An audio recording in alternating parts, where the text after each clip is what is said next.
Catatan minggu ini, kritik, buzzer, dan pers. Sebelum sampai pada kritik, apa definisi berbicara dan berpendapat itu? Berbicara adalah kemampuan kedua manusia setelah dia mendengar. Berbicara itu kemampuan seseorang mengucapkan kata-kata untuk mengekspresikan, menyatakan, dan menyampaikan gagasan dan perasaan kepada pihak lain. Dan kritik berasal dari bahasa Yunani kritikos, yang berarti dapat didiskusikan. Kata kritikos sendiri diambil dari kata krenein, yang berarti memisahkan, mengamati, menimbang, dan membandingkan. Artinya, kritik merupakan kajian rinci dan apresiatif dengan analisis yang logis dan argumentatif untuk menafsirkan sesuatu hal, baik itu produk, karya, atau kebijakan. Jika Anda lihat ini,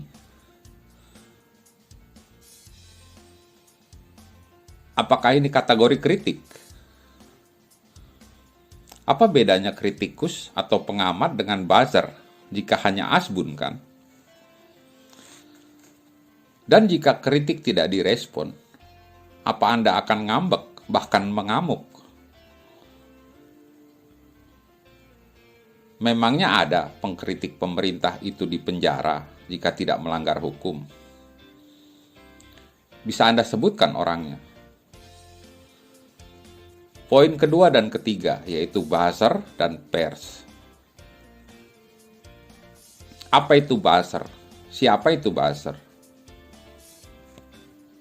Kalau saya menyuarakan pendapat melalui fasilitas teknologi saat ini, apakah saya buzzer? Bukankah berpendapat dijamin oleh undang-undang dalam negara demokrasi? Apakah keberpihakan dalam pandangan ekonomi, politik, atau apapun itu disebut buzzer?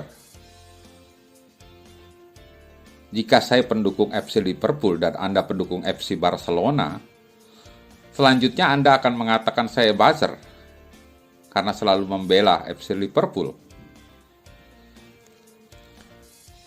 Apakah lembaga survei pada Pilpres kemarin menyatakan satu kandidat yang menang, apakah itu buzzer? Dan ternyata itu salah. Apakah media massa yang menyuarakan oposisi itu buzzer?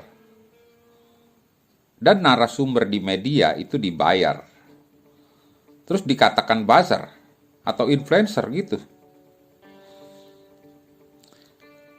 Apa definisi Anda terhadap orang yang berpendapat atau keberpihakan di medsos? Buzzer kah? Pers selama ini merupakan suara para pemilik modal juga kan?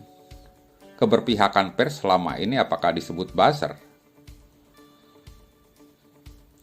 Tidak ada salahnya jika berpihak atas pandangan yang berbeda, sepanjang tidak sara, provokasi, dan fitnah, karena itu melanggar hukum kan?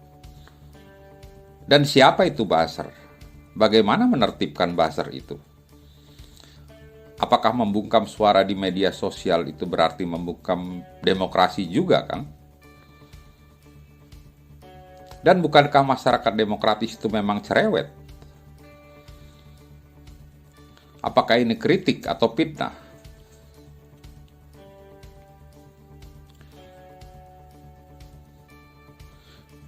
Ini tidak dibilang fisik kan? Kok ada yang merasa tokoh baperan ya? Presiden bahkan keluarganya dituduh begitu diam saja tuh. Atau mereka yang dahulu sahabat atau narasumber di media konvensional mulai redup panggungnya. Apakah ini berarti pertunjukan mereka hampir selesai? Perkembangan teknologi sudah merubah masyarakat dari pasif sebagai penerima informasi oleh hegemoni media konvensional. Saat ini semua orang merupakan subjek dan objek dari informasi itu sendiri. Perkembangan teknologi merupakan suatu keniscayaan. Mau atau tidak mau, Anda dan saya ada di dalamnya. Dalam hari pers kemarin, setidaknya media konvensional hendaknya bisa lebih dalam menyajikan informasi dan lebih objektif dari media sosial dalam menggali berita hingga menjadi produk premium dibanding medsos. Karena media konvensional punya SDM yang memadai, jika tidak bisa saya katakan mumpuni. Era sudah berubah. Tidak ada lagi hegemoni informasi oleh pers. Dan tidak bisa menyalahkan pihak lain karena ketidakmampuan pers beradaptasi seiring perubahan itu sendiri kan. Ada pepatah Nusantara, jika Anda tidak bisa menari jangan salahkan lantainya. Dan pepatah Barat lebih tegas lagi. Saat Anda merasa masih muda, Anda akan tumbuh. Saat Anda merasa sudah matang, Anda akan mulai membusuk. Dan apakah saya seorang buzzer karena berbeda dengan Anda dengan mengatakan hal ini?